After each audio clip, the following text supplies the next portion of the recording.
Hey guys, Ashlane here coming at you today with a bit of a beginner's guide. Now, yesterday was the global launch of Clash Royale, and I do have a few videos that I'll link in the description below for beginners, but for those who don't know, let's go ahead and review some basics of the game. So you can see on the screen I have here, we get a free chest every 3 hours and 45 minutes, and we get a crown chest every time we get 10 crowns. These are the main ways you're going to be getting cards. Obviously, you have the chest below that you win throughout winning the matches. You'll actually have a shot at getting a magical chest or a super magical chest as well down there. Now, the king level is very important. That dictates the number of hit points that your towers, including your king tower, has. You get higher levels by getting achievements done. You can see here, watching a TV Royale is an achievement, so that should be the first thing you do when you download the game is watch a TV Royale game, and not only will you pick up hopefully valuable strategy, you'll also pick up some experience and some gems. So when you have higher level, you get a higher level by upgrading cards, and you can see here you can upgrade cards. You can buy daily cards using gold. Gold you can get from chests, or you can go ahead and buy them if you're a type of person who will spend $1 or $2 on the game, or 3 or 4 or 5. So anyway, what we're going to do today in today's video is have a little fun testing out a really basic deck. Now, you can build a very powerful deck in this game without having to have all the cards unlocked, or without necessarily having to use epic cards. So we're going to focus on the Bone Pit today. The Bone Pit arena is the second arena that you get to after a Goblin, Goblin Stadium, and then previous to that is just the training area. So what you want to do is, we'll use a combination of all the cards. You never want to just use one arena's cards. Just because the cards are available at the higher level arenas, like I said, doesn't necessarily mean they're stronger than basic cards. I've seen people, even in TV Royale, meaning they're a top 100 player or so, I've seen them have a lot of success with basic cards. So what we'll do is, we'll populate our deck with some, we're not going to use the epics from the Bone Pit, we're going to use epics from earlier arenas.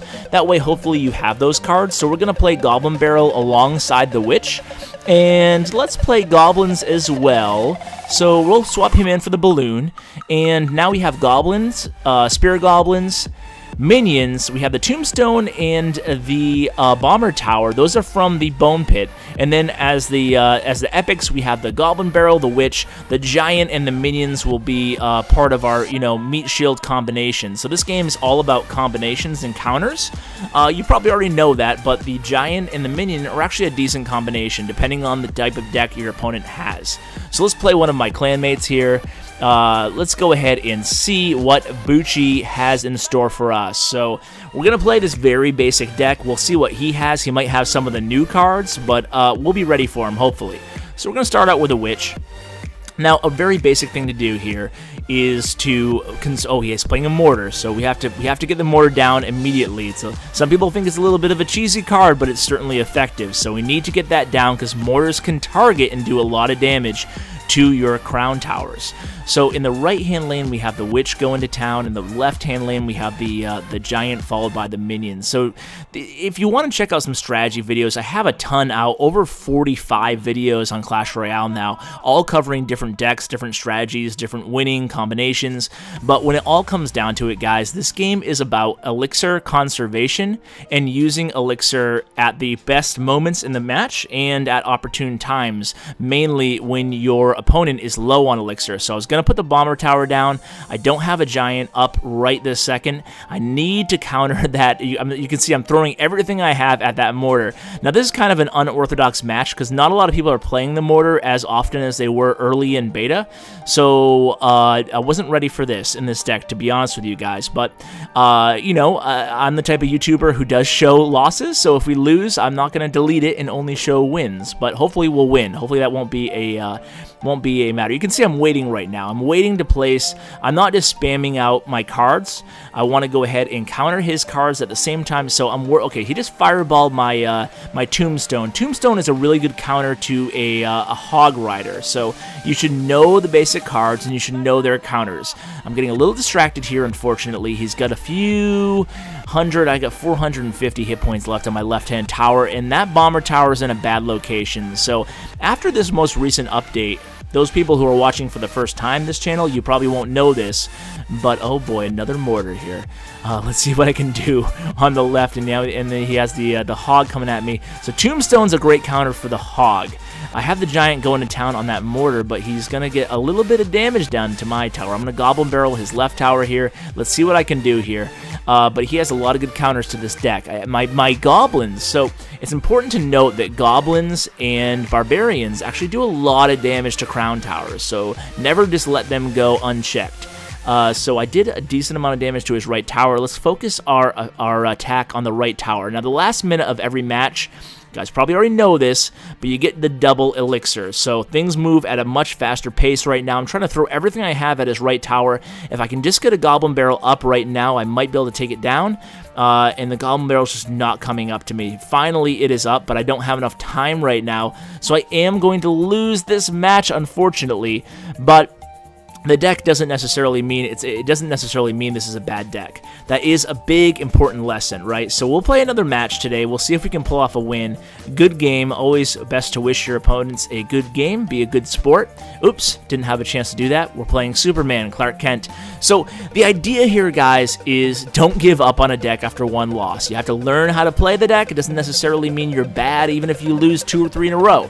You're going to have your epic winning streaks. You're going to have your epic losing streaks. So having a defensive unit in your deck, like a Bomber Tower, an Inferno Tower, a Tesla, is always a good idea. It's not a must, but especially for beginners, it allows you a little bit of leeway.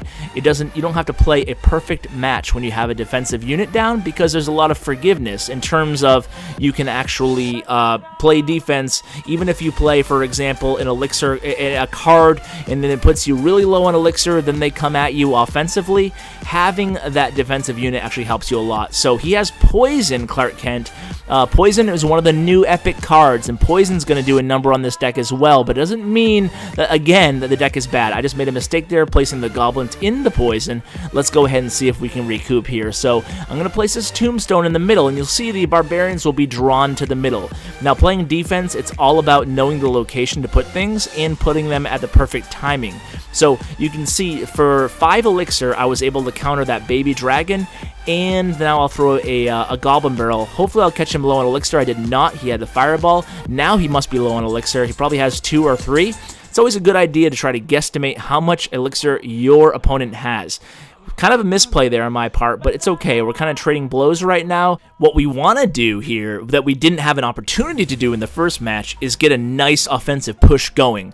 That means using our Giant either at the beginning or at the end of our little push, and then putting a bunch of Goblins behind him, and hopefully, you know, we can Goblin Barrel the other side. You can see where I dropped that Bomber Tower. It sucks that hog right in. He has the Poison Spell. The Poison Spell so powerful. Look at this. It's doing damage to my Crown Tower. It's doing damage to my defensive unit. It took down my defense. Poison is absolutely insane. I did a video a few days ago highlighting and spotlighting, if you will, the Poison card. So check that out if you're interested in that card. But it's doing a number on my deck today. So I'm going to put the Bomber Tower down again here. And we'll go ahead and defend against this Hog Rider and this Baby Dragon. Baby Dragons do splash damage from the air, so you have to have air targeting troops in your deck, and you have to be careful about where you place them, or if you put them in the line of sight of that Baby Dragon, they'll be toast. So I snuck in a Goblin Barrel there. I'm going to place a Witch. A good idea in this game is don't play a card until you absolutely have to. So always try to keep a few leftover elixir after you place a card. Right now I'm kind of spamming everything because he's coming at me really heavy on the right-hand lane there. I'm going to defend all right here. I need to get something going offensively. My main offensive weapon is the Giant and the Minion combination, which I still haven't been able to get off. But other than that, the Goblin Barrel keeps them on their toes. We're into overtime right now. I need to step up my game. Don't want to have a 2-loss video, and it's only going to be 2 matches in this video. So let's see. The Bomber Tower is stopping him. Another Poison. Oh, the Witch is slow moving, so slow moving that the Poison does really well against her. You can see she is deado right now. Oh no. Okay, what am I going to do here? Let's reload Bomb Tower. That's going to suck in the Hog. Another Poison. Oh my god, this Poison spell is killing me, guys. And a Fireball. Okay. It's time to get something going here. Okay, Goblin Barrel. Let's see what he has to that. Nothing big. Okay, this is going to be it, guys. I'm going to mount my offensive run here. We're going to put the Witch and we're gonna play defense a little bit here, and then we're gonna put the giant down. We're gonna have to. We need to get something going here. So this is the giant witch combination, which I haven't been able to get off yet. So you can see I'm spamming down these goblins, and the reason I'm doing that right now is because the dragon, the baby dragon, and the bomber tower are actually targeting my giant, so the rest of my troops are going to go unharmed, and this might be it, guys. Boom. Okay, we got it. It wasn't convincing, but a 1-0 crown a win is still a win nonetheless. So guys, I hope you were able to pick up a strategic tip here and there throughout this episode. If you want to check out the rest of my episodes, check out my Clash Royale playlist, and check me streaming Clash Royale every Sunday at 2 p.m. Eastern on Mob Crush. That link is also in the description below. Guys, thanks so much for watching, and as always, take care. We don't play for fame, we don't play for cash. We just play for the glory and the crash of the ash.